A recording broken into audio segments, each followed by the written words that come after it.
It is expected that Western restrictions, imposed on Russia by the United States and the European Union after the annexation of Crimea, will become troublesome for the state's economy only in a few years.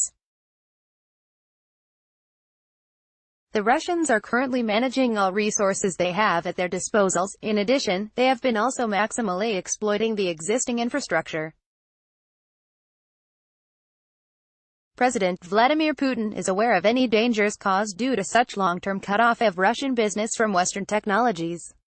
So this issue will certainly constitute one of the main themes of his closer relations with the U.S. President Donald Trump after the Helsinki summit. In this respect, the most urgent problem is the Nord Stream 2 pipeline project.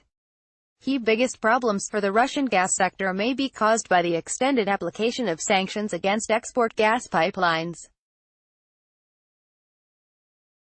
The restrictions have been included in countering America's adversaries through Sanctions Act, signed by Donald Trump in August 2017.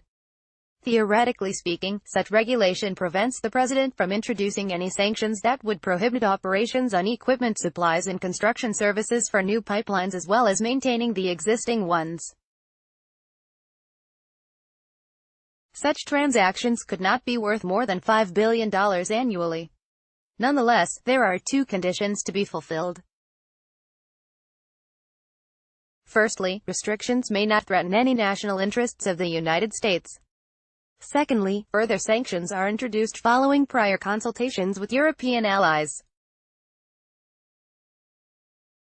Surprisingly enough, at the Helsinki summit, Donald Trump gave up his extremely negative rhetoric on the Nord Stream 2 project, even though Moscow cannot feel safe. And Trump has little power to prevent the lower house of the parliament from adopting the law. The sanctions imposed on the Russian oil and gas sector are constructed in such a way that their painful effects will be noticed by the country with a certain delay.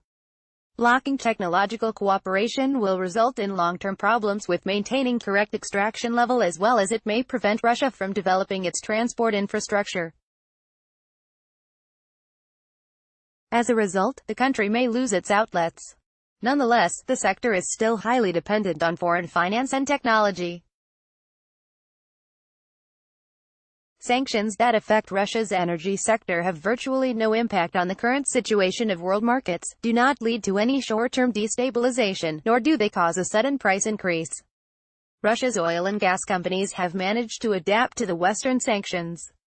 The hydrocarbons production has recently been growing in Russia. The deposits, which have been prepared for Russia to be exploited, will allow the country to maintain and even increase their extraction by the end of 2020.